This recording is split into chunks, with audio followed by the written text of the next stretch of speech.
Hey guys, great to see you again. We have been thinking over the last 3 weeks about why we pray. The first week we saw that we pray out of obedience to our loving Father. Last week we saw that we pray out of dependence to our loving Father. And this week we are thinking about how we pray out of confidence. Hope you can read that. We pray to God out of confidence. What does that mean?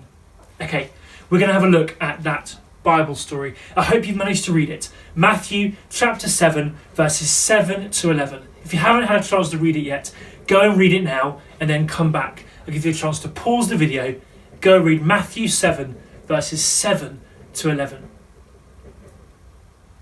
Okay, so Jesus is telling his disciples to pray.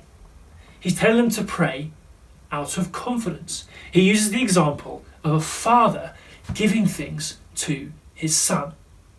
So I thought what I'd do to help you understand this part of the story is to introduce you to my dad. So, hello Dad. This is my dad. So Jesus said, if I, as his son, asked him for bread, what do you think he'd give me? Do you think he'd give me a stone? Hey Dad, can I have some bread?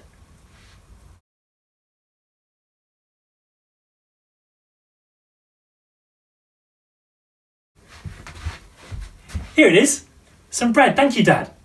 Now, if I asked for fish, do you think my dad would give me a snake?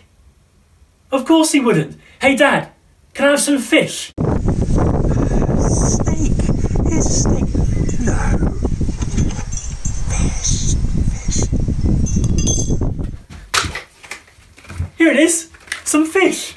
It's a bit different from when my dad threw it, but it's fish. Of course he gave me fish. He wouldn't give me a snake, would he? Why is that? Why did my dad give me a bread and fish when I asked for? Well, firstly, it's because he is willing. Because he loves me, he will give me good things that I ask for. You love me, Dad, don't you? Oi! Thank you. But not just because he is willing, not just because he loves me, but because he is able to. Because he has the power to give me both bread and fish. You have the power to do that, don't you, Dad?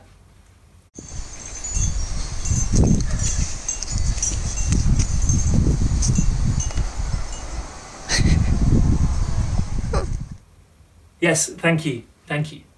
My dad will give me bread and fish if I ask him to, because he wants to, because he is willing, but also because he is able to do it, because he has the power to do it. So I've got these two to put up. Willing and able. Can you see that? Jesus uses this example to tell us that we should pray to God with confidence because God is willing and able to give us good things when we ask for them. Anyway, that's enough of my dad then. So goodbye, Dad. Goodbye. All right. Jesus says that if my dad will do all of this, he'll give me bread, he'll give me fish if I ask for. Then what about God, our Father in heaven?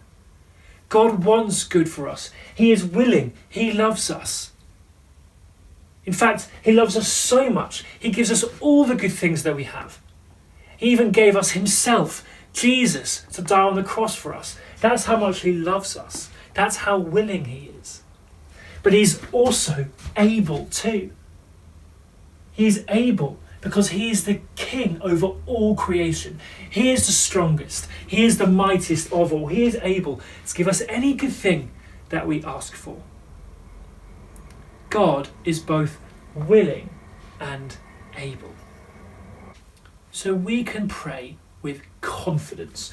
We can pray with confidence because God is willing and able to give us good things when we ask of them. Isn't that great news? Shouldn't that make us pray loads if God is really willing and able to give us good things? Just a little note before I finish. Sometimes God doesn't give us what we ask for in prayer. Or He doesn't give us what we expect or what we want necessarily. We need to remember that God is King. God is King over everything. He's King over us. He knows what's best. So even if we ask for good things, we might not be given them because God knows what's best for us and God is in charge.